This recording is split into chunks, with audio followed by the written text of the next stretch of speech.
విజయనగరం జిల్లా బొండపల్లి మండలం బోడసింగిపేట గ్రామంలో ఉన్న సురేష్ స్కూల్ నిర్వాహకులు విద్యార్థుల పట్ల అనుచితంగా ప్రవర్తిస్తున్నట్లు తల్లిదండ్రులు శనివారం తెలిపారు. టర్మ్ ఫీజు కట్టడం లేటు అవడంతో విద్యార్థులను బయట ఎండలో 3 రోజులుగా నిలబెడుతున్నట్లు తెలిపారు. పుస్తకాలు, యూనిఫామ్ల పేరుతో అధికంగా డబ్బులు వసూలు చేస్తున్నట్లు తెలిపారు. Today TV staff reporter yes Shankar, Vizianagaram జిల్లా.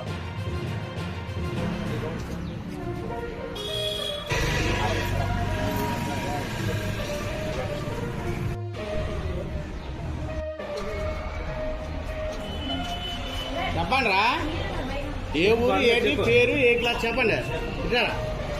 పేరు, క్లాస్ చెప్పండి, పర్లేదు.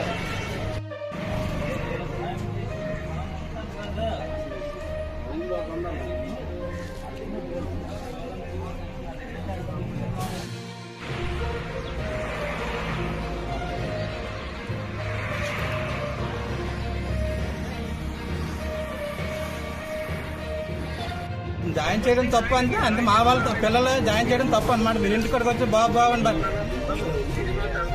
తర్వాత మరి అన్నోడు ఫోన్ ఎందుకు చేశారండి? మరి తర్వాత మాట్లాడినప్పుడు ఇప్పుడు కట్ చేస్తారు.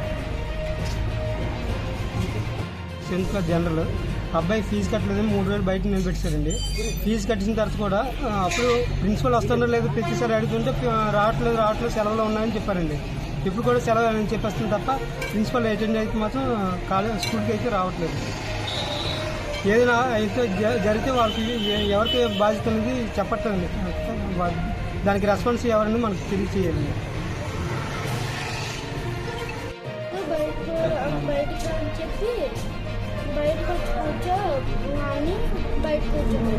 సార్ బయట నిలబెట్టరు, ఏమైనా ఏదైతే ఎవరికి రిస్క్ అండి, మరి అది ఎవరికి రెస్పాన్స్ అది కూడా తెలియదు. ప్రైవేట్ క్లాసులు ఉన్నాయని చెప్పి సాయంత్రం 4 వదులుతారు. వాళ్ళు నచ్చిన ఇక్కడ నుంచి కాంప్లెక్స్ నడుచుకెళ్తాను అండి.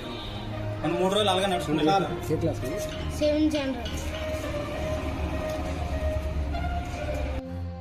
8th class Chandrasekhar. అన్నీ ఏమైనా అంతే 8th క్లాస్ నుంచి ఇంటర్మీడియట్ సబ్జెక్ట్లో చెప్పేస్తాను అంటారు. చెప్పింది ఏమీ లేదు అక్కడ. ఇంటర్మీడియట్ సబ్జెక్టులు అట సచ్చినారాయణ ఏమనంటే మీకు ఏది తెలుసండి, ఇంటర్మీడియట్ సబ్జెక్టులు చెప్తానని అంటారు. ఏమనంటే పుస్తకాలు తీసుకుంటారు, 13,000 15,000 రూపాయలు పుస్తకాలు తీసుకుంటారు. ఒక పుస్తకం కూడా ఇంటికాడ అన్నీ ఉన్నాయి, ఒకటి కూడా చెప్పలేదు.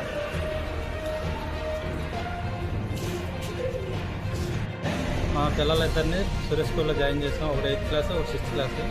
ఫీజు అమౌంట్ చూస్తే పెద్దవాళ్ళకి 8th క్లాస్ 30,000, ఐఐటీ అని చెప్పేసి ఇంటర్మీడియట్ సబ్జెక్ట్ చెప్తానని చెప్పేసి ఒప్పుకోండి చేస్తే ఏం నేను నార్మల్కి వచ్చారు. ఇక్కడ మామూలుగా న్యూటన్ స్కూల్ చదివిన బాగానే చదివారు. ఇక్కడికి వచ్చేసరికి నిల్ అయిపోయింది. అదే కాదు 6th క్లాస్ అబ్బాయి కూడా ఫస్ట్ క్లాస్ స్టూడెంట్, ఆ అబ్బాయి కూడా 0 అయిపోయాడు. నెక్స్ట్ టైం మొన్న హాస్పిటల్లో ఉన్నామని ఫోన్ చేశారు. బస్ ఫీజు ముందు పోయిందమ్మా కట్టలేదని చెప్పేసి బస్ ఫీజు కడదామని 2 days పడుతుందండి, మా అబ్బాయి హాస్పిటల్లో స్కూల్కి కూడా రావట్లేదని చెప్పాం కదండి. దానివల్ల మీరు 2 రోజులు ఆగండి అంటే 2 రోజులు ఆగకన్నా బయట నిలబెట్టించారండి. ఆ అబ్బాయి మాకు 2 రోజులు కూడా చెప్పలేదు. నేను ఈరోజు శనివారం వస్తే ఇంటికి వచ్చేసరికి చెప్పారండి. మాకు చెప్పేసరికి ఇలాగ మనం బయట నిలబడడం ఎందుకని అడిగితే ఇక్కడ రిసెప్షన్ సైడ్ చెప్పారు, అది నాయుడు సార్ చెప్పానండి. వాళ్ళిద్దరు కూడా ఓకే అన్నారు. తర్వాత నిలబెట్టారు బయటకి. తర్వాత అడిగితే ఇప్పుడు అడిగితే మా అధిష్టానం ఏమేమి చేస్తామని అంటారు. ఇక్కడికి